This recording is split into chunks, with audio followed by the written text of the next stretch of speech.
Folks, we have incredible news unfolding that has ominous effects for the economy and the housing market at large. And I know it's going to shudder your mind because we've been told things are great. It's doing fine. We're fully employed. Everything is good. The job reports are awesome. Inflation's on hold, baby. And you know what? All you people that feel poor, it's all in your mind. You need to think happy thoughts. You need some power of positive thinking. You need to buy The Secret and think more happy thoughts. That is your problem. By the way, folks, McDonald's just came out and said those that make less than $45,000 a year can't afford to eat there anymore. And folks, the headline, is there a more bellwether, dividend-paying, juicy stock than McDonald's? People have been making crazy money because that is a bellwether institution. It is the burger chain behemoth that is the piggy bank for all. The people that own one and the people that are invested in their stock, they're doing great.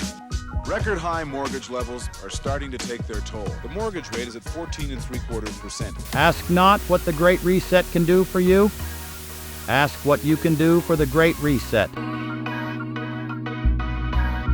How in the world does McDonald's, the basis of something similar to food, I guess we call it fast food, many would argue it's not, and you're allowed to continue to watch this video. But the reality is, folks, how in the world are we getting where people under 45K can't eat there? By the way, is McDonald's food designed for people who are rich? I mean, last I drove by, I didn't see Rolls Royces, Ferraris, and Lamborghinis lined up out of the drive-thru to get a quarter pounder with cheese. But folks, the stock has plummeted 4% this week as the CEO comes out and says, you know what? We got big problems. People can't afford our food anymore. We're doing the best we can, but the stuff we call food that we're cooking and serving every day is getting more expensive. We've had to raise prices as we go. The reality is, couldn't we say the same for the grocery store?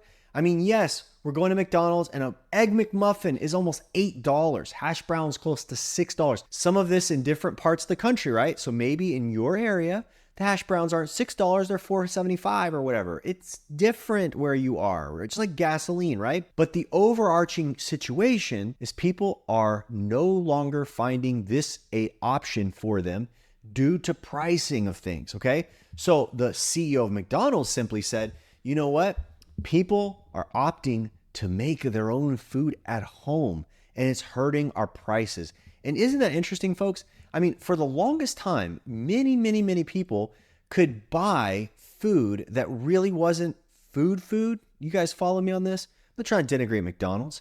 I mean, leave that to Jim Gaffigan. You ever see his comedy bit on McDonald's where he talks about, you know, he goes to McDonald's and he like almost thinks like he's looking at something bad on the internet or something. He's like hiding and hopes no one knows he's there, wolfing down a Big Mac. Like, it's kind of become a joke. You eat at McDonald's? No, man, no. It's not me, bro. That's Jeff over there. But the reality is McDonald's had its place. You know, it can make a Big Mac taste the same as when you were 12, and they do it like an art and it never changes. The menu stays really similar, even though you got Burger King over here, who comes out and Burger King will make tacos one week and a chicken parmesan the next. And then 2 weeks later, BK's offering sushi. But not McDonald's. They play it down the middle. Their menus look the same for 50 years and they're proud of it. But dependability as a business or not, people can't deal with it anymore. And honestly, that's why people were eating there. It was subpar food and it was at a subpar price. It was typically cheaper than going to the store and buying a whole bunch of product and trying to throw something together. So on top of the fact that you could save a little by going to McDonald's or Taco Bell,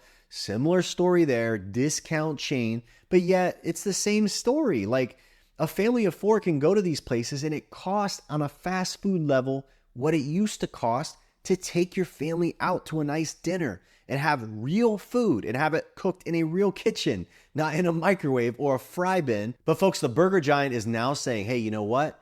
We had to increase prices last year by 10%. It has denigrated our sales and people are ultimately voting with their feet, folks. This is the same thing that's happening all over in different marketplaces. You're having people saying, enough's enough, I am out. Think about this. The way people are treating the $18 Big Mac, the $7 Egg McMuffin, and the $6 hash brown, which I've heard happened in Connecticut. And again, prices around McDonald's are going to be different no matter where you're from. This kind of thing is also happening in the housing market, folks. This is why you have this situation in housing where interest rates spiked to 8% back in October. They drifted all the way down to 6.6%. And yet, would you think that mortgage applications would come booming back? Because people can pay a higher price for a house now at a 6.6% interest rate than they could a year ago. So payments and costs are higher now. And yet, even though interest rates are no longer at 8, they drift way down. People are still saying, forget it. Applications to even enter the market down. Folks, this has even trickled into the new construction sector. And that's what's getting really concerning for the housing market, is that there was one last bastion. Okay. This was the same thing I saw in 2006, 2008. I saw this before the last crash.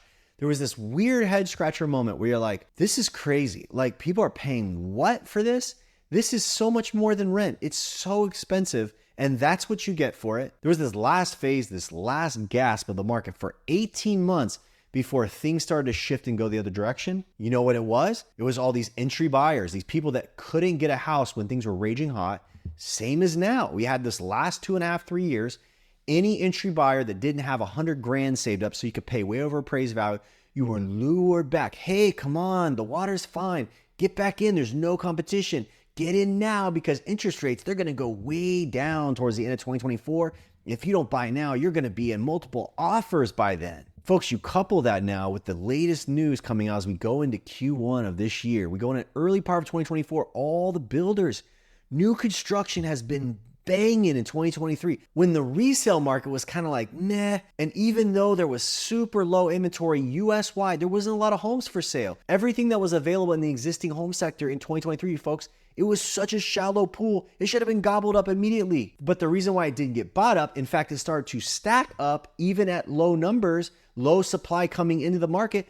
Buyers were walking away. No different than the story we're hearing with McDonald's. It's now creeping into the new home sector, which is fascinating because new home builders got 8 months plus of supply, and it's going up, folks. And builders were pulling more and more permits. They were super running and gunning because they could buy those interest rates down between 5 and 6%. And folks, that halfway made sense, at least in my area. Like, if you got the builder to give you a 5% interest rate, you were still paying hundreds more per month in rent. But it was way better than going down the road and buying a used house with a 7.5% interest rate where you're paying $1,000 more a month in rent on that house, or $2,000. Depends on the price range you're in. At NestShare, we list your home for just 3%, saving you $25,000 on the sale of your property. You can trust NestShare to sell your home right and pass the savings on to you. Visit NestShare.com before you list your next home, and don't let anybody you know sell before talking to us. Now, folks, what the CEO of McDonald's is facing is exactly what the housing market today is facing. You know what the CEO said? I have to fix affordability. I have to figure out a way to roll back things where people can actually pay for it. Why is McDonald's not jacking up the price another 10% in 2024 like they did last year? Because they'll lose all their customers. They'll go completely out of business.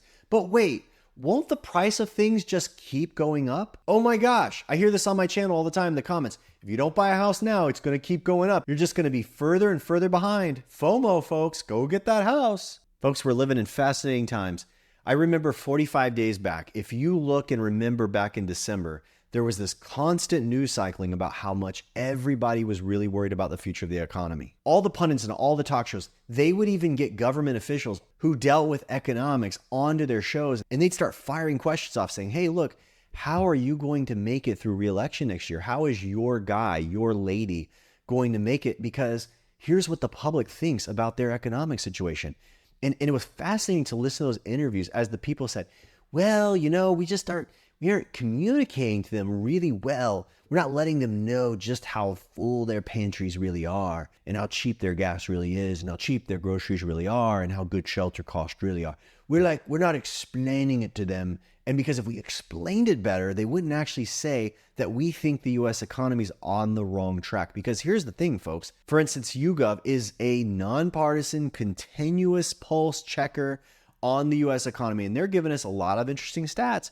And through December months of last year, you know, one of the biggest thing that they were coming up with is the fact that like around 50% of everybody ongoing being polled was saying that the US economy is on a bad track. 50%. They walk up to someone, 1 out of 2 saying that.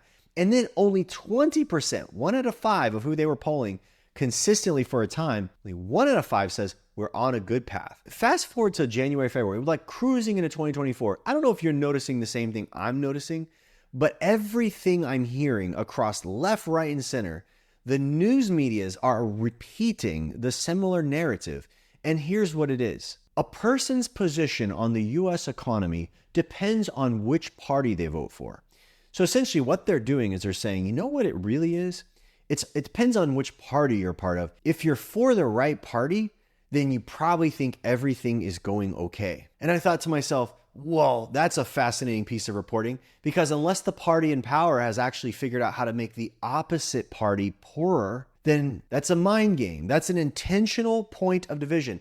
What you're doing now is you're teaching the populace, right? We call TV programming for a reason. The programming here is don't look and do real statistical analysis. Don't do analytical decision making on how you feel, because what's really at the heart here, what you really want to know is you're supposed to feel a certain way based on who your party is as far as economics are concerned. And folks, this hit home for me. I saw it this week in the comments under one of my most recent videos. I go down there and this person takes off on me in the following way. He says, Jared, I can't believe your political positions you're putting out. For your concern that the Federal Reserve is actually going to drive this economy further in recession. And as soon as he said it, number one, I was like, awesome. I get to take someone on this particular point on something that actually has nothing to do with politics.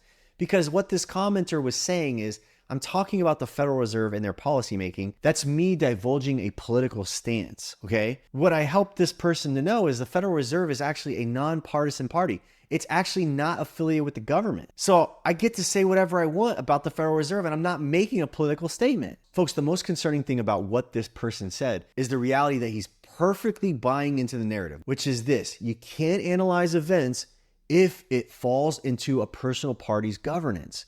That's crazy, folks. Don't buy in this narrative where you sit there and say, well, if my party's doing the thing, I can't speak out against it. If my party's doing the thing, then I automatically must cheer it on. This is the downfall of a country when we start doing this. Folks, being automatically programmed to walk lockstep behind what a party does, no matter how horrible it is how people in power have gotten away with horrible atrocities over time. But what should we do in return? We should focus on what is. I mean, the reality is it's nearly mathematically impossible. I mean, folks, if you earn and have made statistical raises that are around 3 to 4% per year, you are behind. You're unable to save as much money as you could 3 years ago. The Wall Street Journal, many different publishers have come out and called the points that I've made on this channel, that it's between 30 and 50% more expensive to buy a home now than to rent one. And rent itself is outrageously high. But you know what? If you vote a certain way, you should say to yourself, I feel economically great. That is ridiculous. But from a politics standpoint, it's actually ingenious. Because instead of us actually looking at the situation and saying, you know what? We're actually robbing our kids' future. You know what? America has supposedly full employment. Like unemployment is a record lows, yet we still in Congress can't balance a budget. We're still deficit spending beyond belief. We have our government year after year spending $1.50 in order to make $1 in real production. I mean, if this was an investor that you hired, you'd fire them. And we honestly should fire a whole lot of people in government later this year. Enter the next news story. Did you know that Dollar Tree is adding a new customer group? And that customer group is folks that earn over $125,000 a year. You heard that right. The CEO, even at Dollar Tree, is struggling to find Americans to spend $1 or $1.25 on their items. But one thing the CEO said, you know what the silver lining was? Similar to the McDonald's CEO who said, our buyers are really now over the $50,000 group. The CEO at Dollar Tree just said, we're attracting 4.3 million new customers on a year-over-year basis. These customers are in the annual income demographic of $125,000 or more. Oh my gosh. So if you see all those people at the line when you go there to get your movie candy at the Dollar Tree next time, you see all these Louis Vuittons, that's because they're grocery shopping at the Dollar Tree now. But yeah, folks, things are doing great. Even dollar stores right now, folks, are having a hard time with customers handling the cost. Folks, I hate to say it. I hate to say it about America, but we are obviously seeing a massive lowering of the standard of living across our country. Maybe, just maybe, we're trying to collapse the upper middle class into the middle or bring them into the lower middle, and everybody beneath that is already wholly dependent on the government as it is. It's sad, folks. And all this hoopla online and on Wall Street every day, the people are going, hey, you know what? The Fed's got to stop cutting. The Fed should raise interest rates. If the Fed reverses and starts cutting interest rates, you're going to have inflation come back overnight, and you're going to flatten probably 65% or more of Americans. So those that believe we still do not have a structural movement and need of prices to fall in this country are not paying attention to what's going on. The task at hand is not just slowing how fast things grow to 2%. It is about reversing back the gains in prices at or beneath the level at which wages grew over the same period of time. Otherwise, you've just screwed your middle class. And folks, as I always say, if you're selling your house, sell your house, but keep your equity. List your home for just 3% total. Don't pay outdated rates of commission at 5 and 6% to sell your home. Visit nestshare.com and find out if your home qualifies today. Don't let anyone you know list without checking out nestshare.com, where you list for just 3% total and keep your hard-earned equity. Again, visit nestshare.com. And by the way, folks, how is your economic world doing? How does it feel for you right now? Is it getting better? How much are Big Macs near you? And have you felt inclined to defend your economic position or how you're doing? Or have you come from a place where you've suppressed someone else's sense of how their well-being is doing because you felt like it was an insult to your party? Has someone came at you that way recently? Let us know in the comments. We'll talk to you real soon.